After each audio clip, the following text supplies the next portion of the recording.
Hello, welcome to Living English.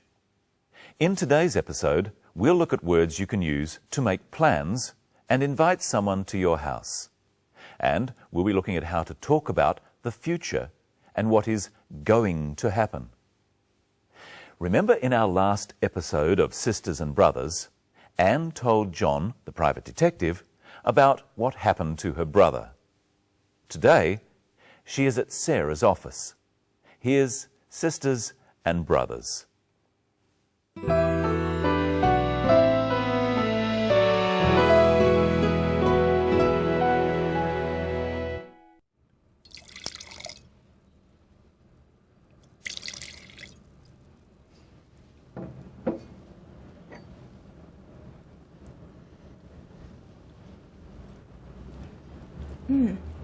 It's very smooth. Good flavour too. It sells well in restaurants here. I think these will sell well in Singapore. The samples you sent me were very popular with our staff. You seem to understand our taste in Singapore. Thank you. It's my job to know what my clients like.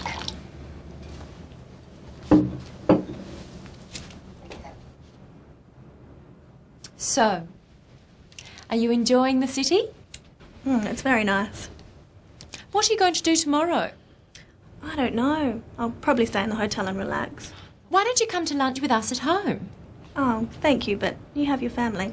Yes, and they want to meet you. We're going to have roast chicken, traditional Aussie food. Sounds good. All right, I'll come. Great. What time? We eat at about 1 o'clock, so about 12:30. I'll show you the house. Okay, thank you. I'll get my brother to pick you up. No, that's okay. I'll get a taxi. All right then, but settled.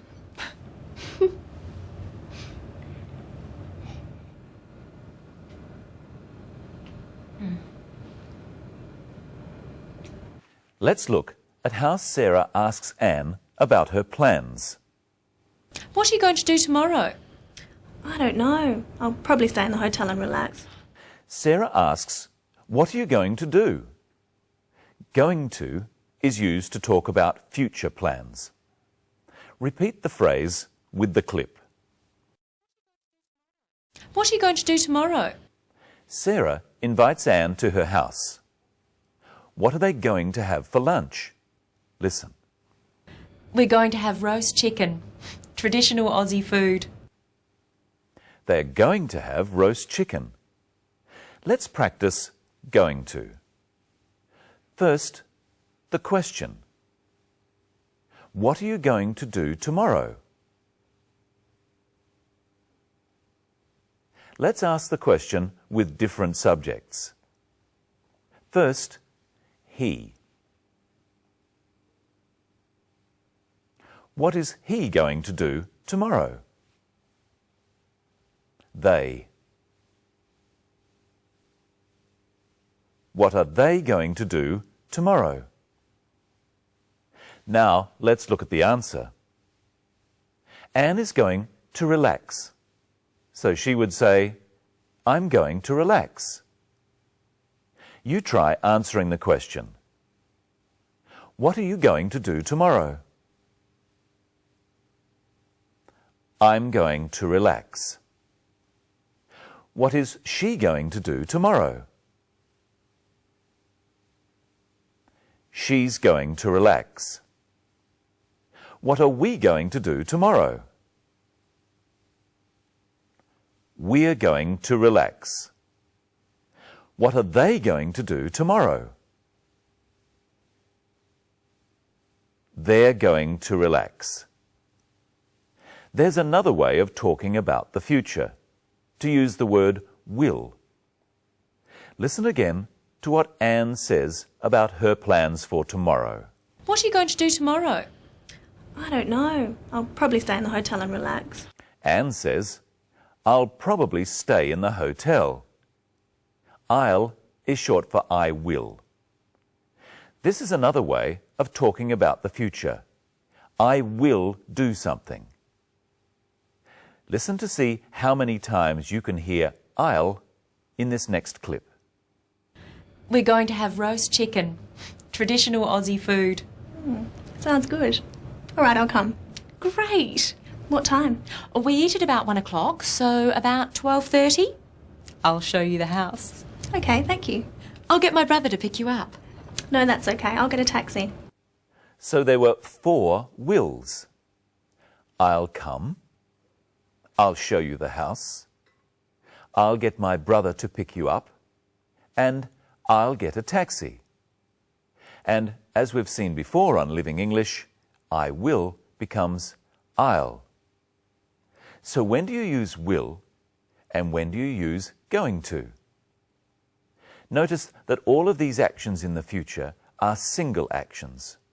I'll get a taxi. I'll show you the house. We use will for a definite single action in the future.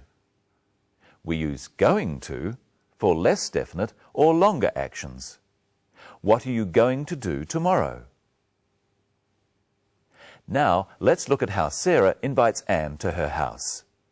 Why don't you come to lunch with us at home? She says, "Why don't you come to lunch?" She doesn't really want to know why Anne doesn't come. She wants Anne to come. She is inviting her to come. Practice with the clip. Why don't you come to lunch with us at home? Now try asking with some different invitations, such as, "Come to dinner." Why don't you come to dinner? Try this chicken.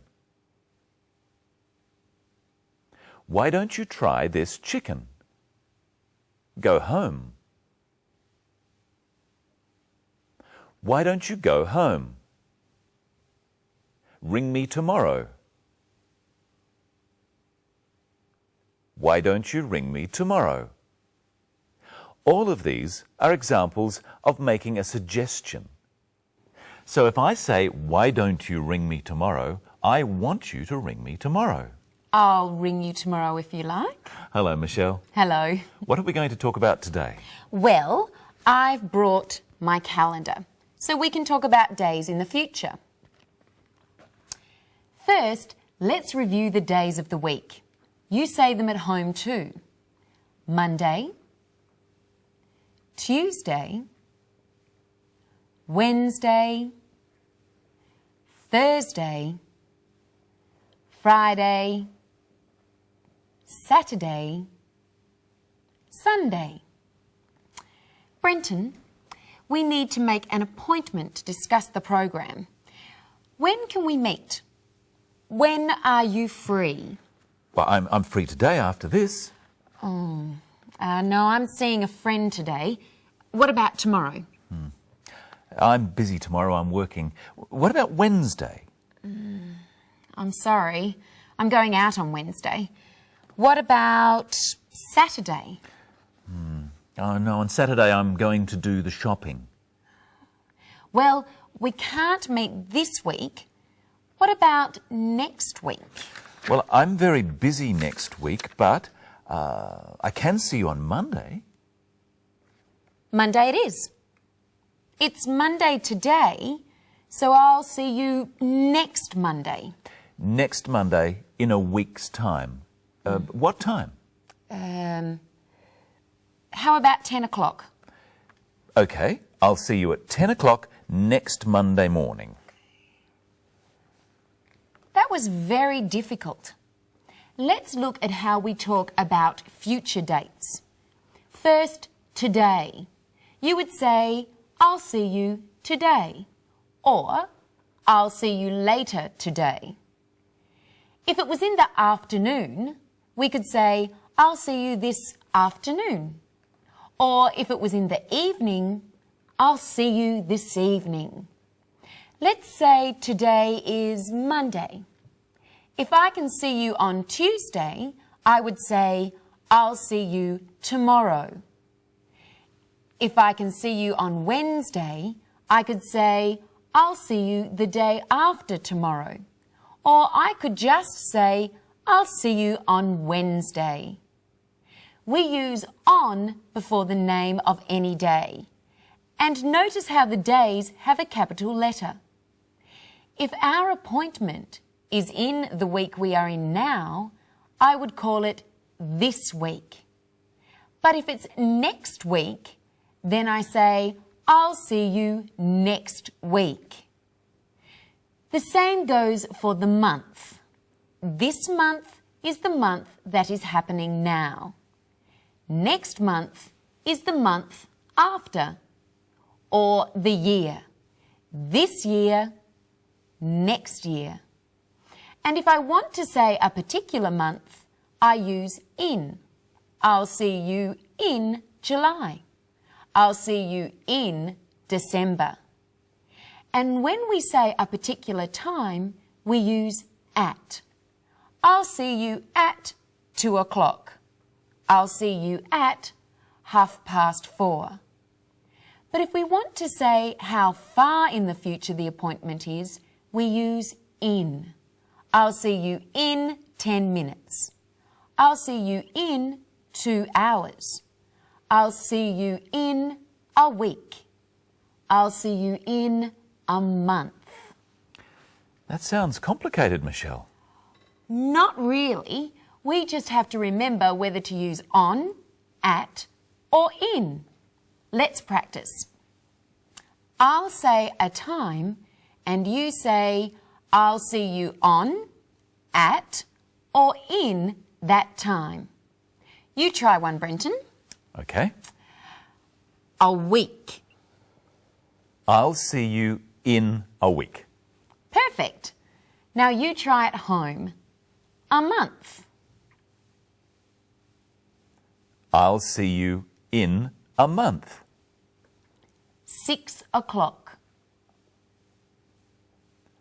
I'll see you at 6 o'clock.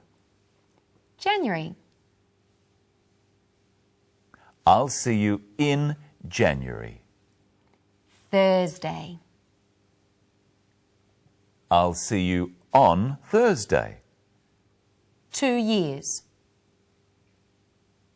I'll see you in 2 years. This afternoon. I'll see you this afternoon. That was a trick one. Remember, we can also use this before the words morning, afternoon, evening, week, month, or year.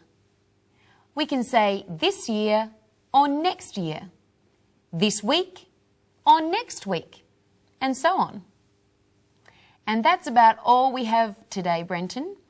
But before we see the story again, there's one thing that I don't understand. Well, what's that, Michelle? Let's watch the end of the clip. I'll get my brother to pick you up. No, that's okay. I'll get a taxi. All right then. That's settled. Why does Sarah want her brother to pick Anne up? Can't she walk? No, Michelle, he isn't really going to carry her. To pick someone up is to give them a lift in your car. Oh. Are you going to pick me up for our meeting? No? Oh. That's all we have time for today. We'll see you next time when Anne goes to lunch at Sarah's house. And we meet Sarah's brother. Hope you can watch then, and I'll see you on Monday. At 10 o'clock. Goodbye.